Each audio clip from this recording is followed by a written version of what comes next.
Ah, check engine. Ça, c'est rare dans un BMW, hein? Petit check engine allumé, lumière d'essence. Tous les constructeurs ont leur moment de gloire. Les Américains ont eu les années 60, les Japonais les années 80, et on pourrait même dire que l'époque dans laquelle nous vivons aujourd'hui est celle des Sud-Coréens.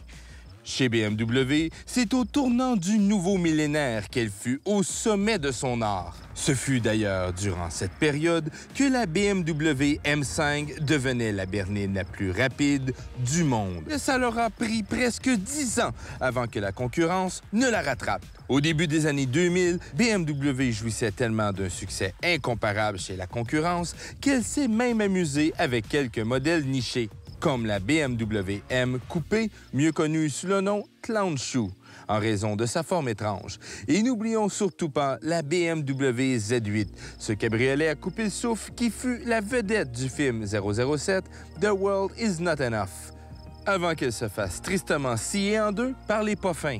Il y a 20 ans, BMW gagnait presque tous les paris. Son investissement le plus osé est sans aucun doute la réincarnation de la marque Mini, suivant l'achat du constructeur britannique Rover.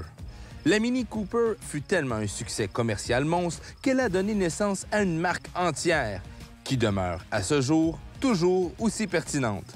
En effet, rien ne pouvait arrêter le célèbre constructeur bavarois durant ses années de gloire. Mais au centre de ses projets audacieux, c'était la série 5 qui encapsulait son savoir-faire technique. Il s'agissait à l'époque du modèle qui définissait la marque. Aujourd'hui, la série 5 de 4e génération, qui fut commercialisée chez nous entre 1996 et 2004, est mieux connue sous le nom de code de E39. Plusieurs amateurs d'anciennes BMW s'entendent pour dire qu'elle est la meilleure série 5 de tous les temps. Le monde, quand on parle de la E39, pense à la M5. Et moi, j'oublie mon texte. Ce que le monde se remémore avec la E39, c'est la... Ce que le monde se remémore avec la E39, c'est la série. C'est pas la série pantoute. Lorsqu'on mentionne E39, le premier modèle qui nous vient en tête, c'est la M5. V8, 400 chevaux, c'est normal. Mais aussi la 540i. Ce qui n'est pas banal non plus. La série 5 ne brillait pas que par sa version M. Il s'agissait d'un chef-d'œuvre technologique dans l'ensemble de la gamme. Sans aucun doute, le modèle le plus sous-apprécié et qui devient aujourd'hui de plus en plus rare, c'est celle-ci, la BMW 540i Sport, avec la boîte manuelle. OK, mais elle a quoi de si spécial, cette BM-là? Bien, premièrement, le style. Regarde-moi ça. Il n'y en a plus des BMW de même. Petite grille, c'est sophistiqué, c'est épuré, c'est sportif. Non, non. Ça, c'est BMW de mon temps. Cette série 5, qui fut dessinée par nul autre que Shoji Nagashima, faisait évoluer le modèle sur plusieurs points. Par exemple, même si elle ressemblait beaucoup à sa devancière, elle était moins carrée. Elle était arrondie ici, là, et aussi ici.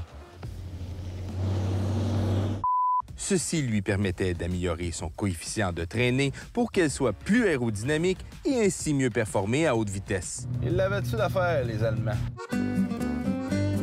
Ici, on a une 540i, grosse berline pour l'époque. Les séries 5 sont rendues tellement grosses maintenant.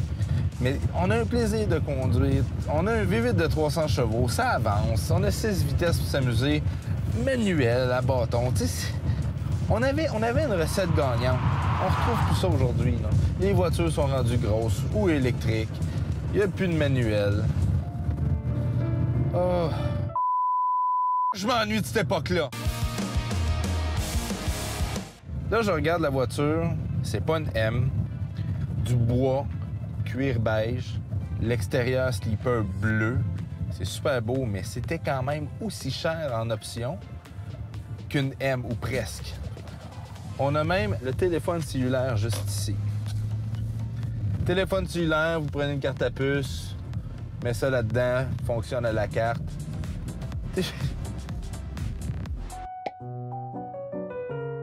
Il y a plein de compartiments, on va s'amuser.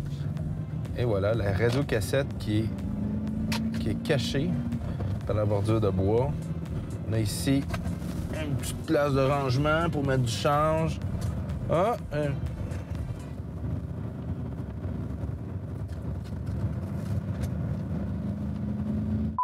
Et là, vous vous dites, C'est une BM normale, ça. Elle a quoi de si spécial? et c'est là que ça devient intéressant.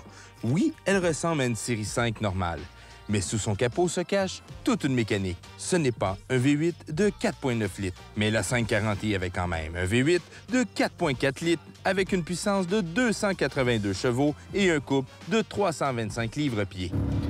hey, ça roule bien pour de vrai, là. Les vitesses se passent tout seul. Ça a du cœur au ventre. Ça tient la route. Tu vois que la voiture est encore solide. Bon, le propriétaire a mis un peu d'argent là, pour l'entretien, mais il n'a pas modifié rien, là. Là, j'embarque sur l'autoroute. Tu sais, tu vois que cette voiture-là, c'est vraiment faite pour l'autobahn. À 120 km/h, là, la voiture, elle dort. Qu'on a un goût de fin de vitesse puis qu'on est limité. Longtemps, il n'y a pas une 4 portes qui pouvait être aussi puissante et rapide qu'une série 5. Il y a vraiment un poids dans le volant. Je m'ennuie des cerveaux direction hydraulique. J'ai vraiment l'impression que la voiture a été construite hier. J'ai pas l'impression de conduire une vieille voiture. Ce que j'aime de cette voiture-là, comparativement au BM d'aujourd'hui, 2 logos M. Un sur le volant, un sur le levier. C'est tout. Tu t'en vas sur la rue, il n'y a personne qui se tourne la tête, là. On comprend maintenant pourquoi la presse automobile parle encore aujourd'hui de la E39 comme étant la meilleure BMW de tous les temps. Même aujourd'hui, cette élégante berline de luxe surprend par sa qualité de construction, son confort, ses performances et sa tenue de route exemplaire. C'est une arme fatale qui porte un veston et une cravate. Bon, ben qu'est-ce que tu veux? On va en trouver une, on va l'acheter. Non, elle ne vaudra jamais autant qu'une M5 sur le marché des voitures anciennes, mais la rareté de cette 540i fait d'elle un modèle d'exception. Surtout, elle représente BMW à son meilleur, une époque où le constructeur se donnait corps et âme pour confier de la personnalité à ses véhicules. Même s'il était oublié dans l'ombre des bolides M.